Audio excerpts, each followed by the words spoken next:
할렐루야. 우리 귀하고 복된 주일입니다. 예배의 자리에 나오신 성도님들을 환영하고 축복합니다. 우리 곁에 계신 분들을 우리 밝은 표정으로 바라보시면서 우리 반갑게 두 손 들면서 인사하겠습니다. 잘 오셨습니다. 반갑습니다. 잘 오셨습니다. 반갑습니다. 우리가 이제 6월은 나라와 민족을 위해서 함께 기도합니다. 주여 이 땅을 지켜주소서. 하나님 공의와 정의로 바로 서는 거룩한 나라, 정결한 민족이 될 수 있도록 영적 회복과 복음화를 위해서 마음을 같이하여 기도해 주시면 큰 은혜가 되겠습니다. 이를 위해서 오늘 오후 4시 영적 대각성 집회가 우리 교회에서 있습니다. 우리 교회가 속해 있는 경기 중부노회 산하에 있는 모든 교회들이 함께 나라와 민족을 위해서 복음화를 위해서 기도하는 자리에 여러분도 같이 기도해 주시고 또 참여해 주시면 더 큰 은혜가 되겠습니다. 우리 그 마음으로 곁에 계신 분들과 다시 한번 인사하겠습니다. 하나님께서 지키시고 도우십니다. 하나님께서 지키시고 도우십니다. 아멘이시죠? 하나님께서 지키시고 도우심을 믿습니다. 이 나라 이 민족을 지켜주시는 분이 누구이십니까? 우리 하나님이시죠. 주의 몸된 교회를, 또 우리 가정을, 우리 자녀를, 우리 삶의 자리를 지켜주시는 분도 우리 하나님이십니다. 삶이 어떠하든지 보여지는 것에 일희일비하지 마시고 약속의 말씀 의지하고 하나님을 신뢰함으로 믿음의 길을 온전히 걸어갈 수 있는 우리 모두가 되기를 예수님의 이름으로 축복합니다. 시편 28편의 말씀을 보면 다윗이 위기 상황에 직면하게 되었습니다. 그러니 어떠한 고백이 나옵니까? 하나님, 나를 구원해 주세요. 하나님 앞에 고난과 슬픔 가운데 놓여 있지만 나를 건져주실 분 여호와 하나님이시니 주의 구원을 구하는 비탄시가 오늘 본문의 내용입니다. 그런데 말씀을 읽어보면 어떠합니까? 고난과 슬픔 가운데에 하나님의 구원을 구하며 간절히 기도하지만 5절 이하의 말씀을 보면 그 입술에서 하나님을 찬양하고 하나님께 감사하는 걸로 우리 본문이 맞춰지게 된다는 것이죠. 놀라운 거 아닙니까? 아무도 놀라지 않으시는 건가요? 우리가 고난을 만나면 여러분 어떻습니까? 하나님의 도우심을 구하죠. 도와달라고 구하지 않습니까? 근데 다윗은 여기서 한 걸음 더 나아가 기도하는 가운데 하나님에 대한 확신이 있으니까 고난은 지나가게 될 것이고 하나님의 때에 나를 다시금 일으켜 세워주실 것이니 뭐가 나가는 겁니까? 찬양과 감사가 나아간다는 것이죠. 아무런 도전이 안 돼요? 그런 저와 여러분이 은혜가 있기를 예수님의 이름으로 소망합니다. 우리도 하나님을 향해서 늘 신뢰함으로 구원의 확신을 가지게 된다면 삶의 문제 앞에 낙심하고 불평하거나 서로를 탓하는 것이 아니라 다윗처럼 있는 모습 그대로 하나님 앞에 나와 긍휼의 은혜를 구하게 될 줄 믿습니다. 1절의 말씀 보겠습니다. 다윗이 어떠한 심정입니까? 같이 보겠습니다. 여호와여, 내가 주께 부르짖으오니 나의 반석이여 내게 길을 막지 마소서. 주께서 내게 잠잠하시면 내가 무덤에 내려가는 자와 같을까 하나이다. 아멘. 다윗이 구원을 호소합니다. 주께서 잠잠하시면 나는 무덤에 내려가는 자와 같습니다. 다시 말해 주님께서 나를 구원해 주지 않으시면 나는 죽은 인생과 다를 바가 없습니다. 다시 말해 하나님만이 소망이 되시니 하나님 나에게 속히 찾아와 주세요. 절박한 상황에서 나를 구원하실 분 하나님이라 고백하고 있습니다. 사실 다윗은 평생에 하나님만을 의지하고 살아가지 않았습니까? 그는 하나님 외에 그 무엇도 의지하지 않았습니다. 혹 하나님이 나를 도우지 않으실 때에 이 어려움을 내가 어떻게 감당할 수 있을까? 다른 방책을 마련해 놓은 것이냐? 그렇지 않다라는 것이죠. 한결같이 오직 하나님만이 나의 반석이시고 나의 구원이시고 나의 요새이십니다. 하나님만이 나의 피난처고 방책이 되시니 주님 앞에 나아가게 되어 있는 것이죠. 여러분, 우리는 어떠합니까? 입술로는 하나님을 의지한다, 하나님을 고백하고 있지만 문제 앞에 끝까지 주의 은혜를 구하며 주의 말씀 앞에 서 있습니까? 혹 하나님이 나를 도와주지 않더라도 내가 가지고 있는 재물과 힘 있는 사람을 의지하면 되지, 혹 보험 삼는 것들이 있지는 않습니까? 오늘 본문의 다윗은 우리에게 뭘 보여줍니까? 두 마음을 품지 않았습니다. 오직 하나님만이 유일한 도움이심을 고백하죠. 나의 모든 것 하나님의 은혜이니 내게 있는 모든 것들을 다 주 앞에 내어 맡깁니다. 그러니 다윗의 기도가 더욱더 간절해질 수밖에 없는 겁니다. 왜 그렇습니까? 하나님밖에 없는데, 하나님이 침묵하시면 나에게는 아무런 소망이 없지 않겠습니까? 그래서 다윗은 내게 귀를 막지 마소서, 내 기도를 외면하지 말아 주십시오. 하나님이 도우심이 없으면 나는 죽은 것과 같습니다.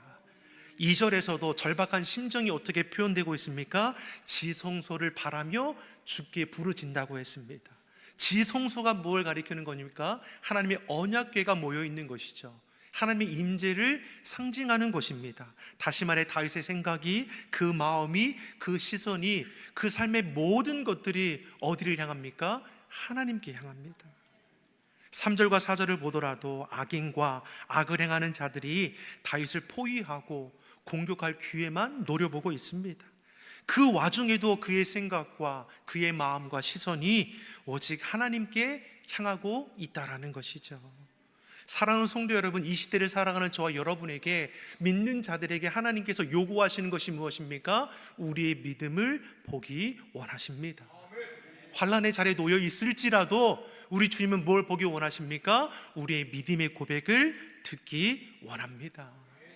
사랑하는 성도 여러분, 예수님이도 구원함을 받은 하나님의 자녀임을 결코 잊지 않고 삶의 모든 자리에서 하나님을 인정하고 주님을 찾고 구하는 자가 되기를 예수님의 이름으로 축원합니다. 사람들은 환난이나 문제를 만나게 되면 그러한 것을 지나치게 크게 보게 되는 경향이 있습니다.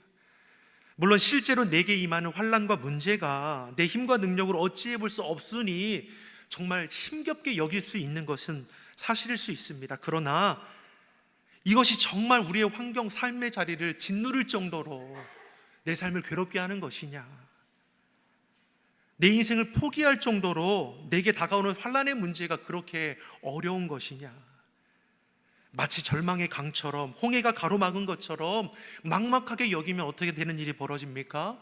헛된 것에 붙들리지 않겠습니까? 애굽에서 종살이하던 이스라엘 백성들이 하나님의 구원함을 입었습니다. 그리고 약속의 땅 가나안으로 인도해 가십니다. 이스라엘 백성들은 애굽 땅에서 하나님께서 내리신 10가지 재앙을 통해서 하나님의 살아계신 놀라운 승리를 경험했습니다. 근데 이 은혜가 얼마 가지 않아서 시들게 됩니다. 왜 그렇습니까? 홍해가 앞을 가로막고 있습니다. 뒤에는 어떠합니까? 애굽 군대가 추격해 오고 있습니다. 분명 앞서서 놀라운 승리를 경험했음에도 불구하고 그 문제 앞에 하나님의 승리는 잊어버리고 다시금 모세를 향해서 불평하고 원망하기 시작하는 거죠. 뭐라고 말합니까? 그냥 애굽에서 종살이하게 놔두지 굳이 우리를 건져내어서 이 광야에서 죽게 하냐는 겁니다. 이곳에서 죽느니 차라리 이전처럼 종살이하는 게 낫지 않겠느냐. 이스라엘 백성들은 하나님의 놀라운 구원을 경험했지만 오랫동안 종살이하던 그 옛 습관에 벗어버리지 못했다라는 것이죠. 다시 말해 이들은 죽기보다 싫은 종살이이지만 죽는 것보다는 나으니 그것을 보험 삼아 다시금 종살이대로 돌아가자 불평하고 있는 것입니다. 그러나 모세는 어떠합니까? 저들을 향해 뭐라고 말하는 겁니까? 출애굽기 14장 13절의 말씀을 우리 함께 읽어보겠습니다. 모세가 백성에게 이르되 너희는 두려워하지 말고 가만히 서서 여호와께서 오늘 너희를 위하여 행하시는 구원을 보라. 자, 이스라엘 백성들은 왜 불평하고 원망합니까? 다시 애굽의 땅으로 돌아가겠다라는 거죠. 근데 모세는 어떠합니까? 하나님께 소망을 두니 하나님이 도우심이 없으면 아무것도 아니라 고백하며 고난의 자리에서도 하나님을 선언하고 있습니다. 자신의 백성들을 그냥 버려두지 않으시는 능력의 하나님을 모세가 선포하지 않습니까? 저들을 향해서 보아라, 하나님이 어떻게 우리를 구원하시는지 너희는 두려워하지 말고 불평에 붙들리지 말고 가만히 서서 보아라는 것이죠. 하나님께서 어떻게 역사하십니까? 출애굽기 14장 16절에 이렇게 말씀하시죠. 같이 한번 보겠습니다. 지팡이를 들고 손을 바다 위로 내밀어 그것이 갈라지게 하라. 이스라엘 자손이 바다 가운데서 마른 땅으로 행하리라. 아멘. 하나님이 놀라운 역사를 보이십니다.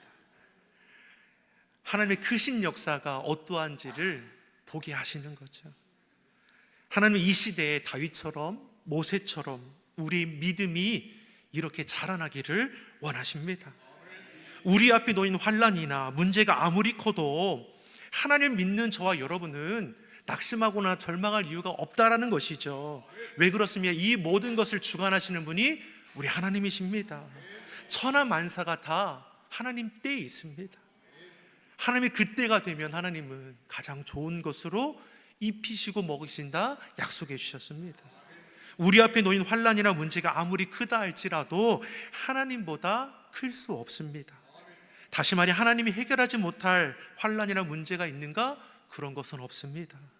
따라서 우리는 우리에게 오는 환난이나 문제가 아무리 큰 것이라 해도 절망하거나 두려워 낙심할 것이 아니라 이보다 더 크신 여호와 하나님을 주목하여 바라보는 자가 되어야 합니다. 지금도 하나님은 신뢰하는 자를 통해 소망을 두는 자를 통해서 구원의 역사를 이루어 가십니다. 사랑하는 성도 여러분, 우리는 환난날이 그 환난의 크기만 보아서는 안 될 것이죠. 문제에 붙들리면 문제 앞에 절망하게 되어 있습니다. 그러나 문제보다 훨씬 크신 하나님, 온 우주 만물을 다스리시는 여호와 하나님 앞에 나아가게 되면 그 어떠한 상황에서도 평안함을 누리고 안전함을 우리는 보게 될 줄 믿습니다. 이어서 5절에도 다윗이 고백하지 않습니까? 5절의 말씀을 같이 보겠습니다. 그들은 여호와께서 행하신 일과 손으로 지으신 것을 생각지 아니하심으로 여호와께서 그들을 파괴하고 건설하지 아니하시리로다. 아멘. 여기서 그들은 누구입니까? 악인과 악을 행하는 자들이죠. 하나님의 일을 생각하지 않는 자들입니다. 즉 하나님의 다스림을 부정하고 자기 생각에 좋은 대로 살아가는 이들입니다. 사실 이 같은 자들이 이 땅 가운데서 부족함 없이 떵떵거리고 살아가는 것을 또 우리도 보게 됩니다.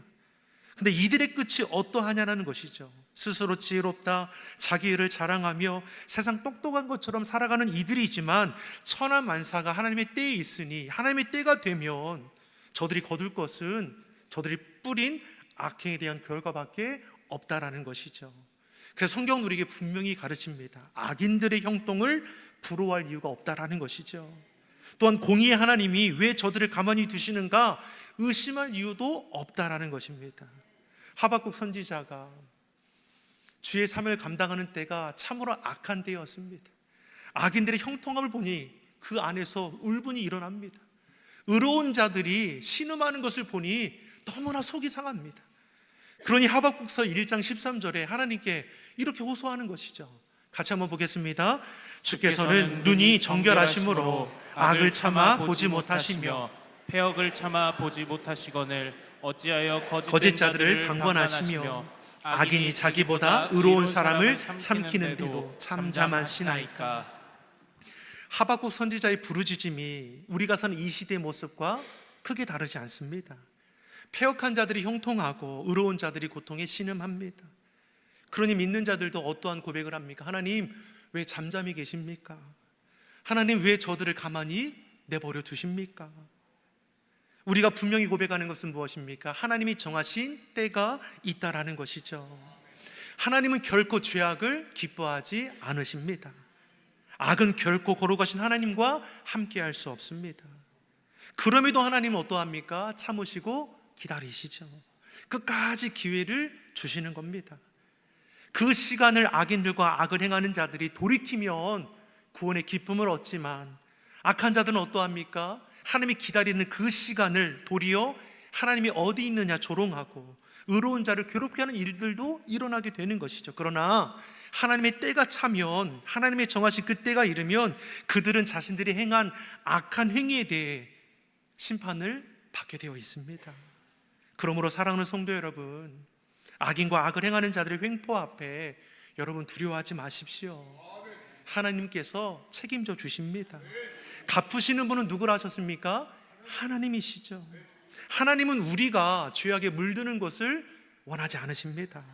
그래서 악을 악으로, 욕을 욕으로 상대하지 말고 선함으로 악을 대적할 것을 가르쳐 주셨습니다. 우리는 하나님께 맡겨드리는 자이죠. 우리가 할 것은 무엇입니까? 하나님의 말씀 앞에 겸손함으로 순종하는 것이죠. 5절에 하나님께서 뭘 말씀합니까? 악인들을 파괴하고 건설치 아니하신다 했습니다. 그날에 하나님은 자신의 뜻을 나타내시는 것이죠. 그러니 믿는 우리가 할 것은 무엇입니까? 6절의 말씀처럼 하나님을 찬송하고 하나님께 기도하는 것이죠. 다윗이 처음에 기도의 시작은 어떠했습니까? 자신을 구원해 달라고, 이대로 하나님이 잠잠하시면 나는 죽을 수밖에 없다라고 고백하며 한탄하지 않았습니까? 그런데 6절 이하에부터는 어떻습니까? 그 고백이 달라지고 있는 것이죠. 그러면 그 형편이 나아졌기 때문에 그 기도의 제목이 달라진 것이냐? 그렇지 않습니다. 여전히 다윗은 위기 상황 가운데 놓여 있습니다. 그러면 상황은 달라지지 않았는데 다윗의 이 고백이 왜 이렇게 달라진 것이냐? 저가 하나님 앞에 기도를 쉬지 않았기 때문입니다. 하나님 앞에 나아가 간절히 기도하며 구하고 찾을 때 하나님께서는 그 마음 가운데 확신을 주셨습니다. 내가 너를 버려두지 아니하시고 내가 너를 택하여 불렀으니 내가 나아갈 길을 내가 인도한다라는 분명한 확신을 주니까 다윗이 기도의 고백이 바뀌지 않습니까? 다윗은 하나님의 구원을 간절히 구하며 기도했습니다. 그렇게 기도하는 가운데 다윗은 위기 상황 속에 더 이상 이것이 위기가 아니라 하나님의 구원을 바라보는 기회가 됨을 보게 되는 것이죠. 그러니 찬양이 나옵니다. 그러니 감사가 나옵니다. 저만 따라하겠습니다. 하나님의 은혜를 알면 찬양과 감사가 나옵니다. 아멘이시죠? 여러분의 입술의 고백을 잘 보십시오. 여러분의 입술에 찬양의 고백이 많습니까? 감사의 고백이 많습니까? 불평과 원망의 고백이 많습니까? 내가 무엇에 붙들려 있느냐는 내 삶의 고백 가운데 드러나게 되어 있는 것이죠. 다윗이 기도하는 가운데 찬양의 고백으로, 감사의 고백으로 전환이 되었습니다. 7절을 보십시오. 7절의 말씀 같이 보겠습니다. 여호와는 나의 힘과 나의 방패이시니 내 마음이 그를 의지하여 도움을 얻었도다. 그러므로 내 마음이 크게 기뻐하며 내 노래로 그를 찬송하리로다. 아멘. 구원을 호소하던 다윗의 고백이 달라졌습니다. 하나님께서 나를 구원하여 주시지 않으면 나는 죽은 목숨입니다 하던 다윗이 내가 하나님을 의지하며 도움을 받았습니다. 여기서 도움을 얻었다라는 것은 그가 환난에서 구원을 얻었다라는 것을 말하는 것입니다. 그런데 그 환난에서 구원을 얻었음을 보면 그 위기가 지나갑니까? 그렇지 않았다라는 것이죠. 무엇이 그 환경보다도 하나님 앞에 그 믿음의 고백을 더하게 하는 겁니까? 하나님을 향한 신뢰가, 그 믿음의 확신이 이처럼 우리 삶을 달라지게 한다라는 것이죠. 하나님은 나의 힘과 방패이시니 하나님을 향한 믿음의 확신으로 고난 중에 구원의 때를 바라보며 크게 기뻐하고 찬양합니다. 9절에 주의 백성을 구원하시며 주의 산업의 복을 주실 것이고 하나님은 영원토록 목자가 되어서 우리를 인도하여 주십니다. 다윗은 단지 대적자들로부터 일시적인 구원을 바라는 거 아닙니다. 영원토록 주님 안에 거하기를 기뻐하며 다스림과 인도하심을 바라보는 것이죠. 사랑하는 성도 여러분, 하나님은 선하신 목자이시고 우리는 그분의 양입니다. 우리의 걸음을 선한 길로 인도하신다 약속하셨습니다. 우리가 할 것은 그 약속의 말씀을 신뢰하며 믿음으로 선포하며 어떤 환경의 자리에 있든지 믿음의 길을 지켜내는 것이죠. 하나님의 그 크신 은혜를 우리가 잃어버리지 않고 삶의 모든 자리에서 찬양과 감사의 고백이 넘쳐나는 우리 모두가 되기를 예수님의 이름으로 축원합니다. 기도하겠습니다. 선한 목자이신 하나님, 우리의 걸음을 선한 길로 인도하시니 감사합니다. 시대의 어려움 속에서도 하나님을 신뢰함으로 오늘의 어려움에 붙들리지 않게 하시고 소망 중의 내일을 바라보게 하여 주시옵소서. 온 세상을 주관하신 하나님이 우리와 동행하여 주시니 환난을 만날지라도 담대함으로 행하는 주의 성도들이 되게 하여 주시옵소서. 감사드리며 예수님의 이름으로 기도드립니다. 아멘.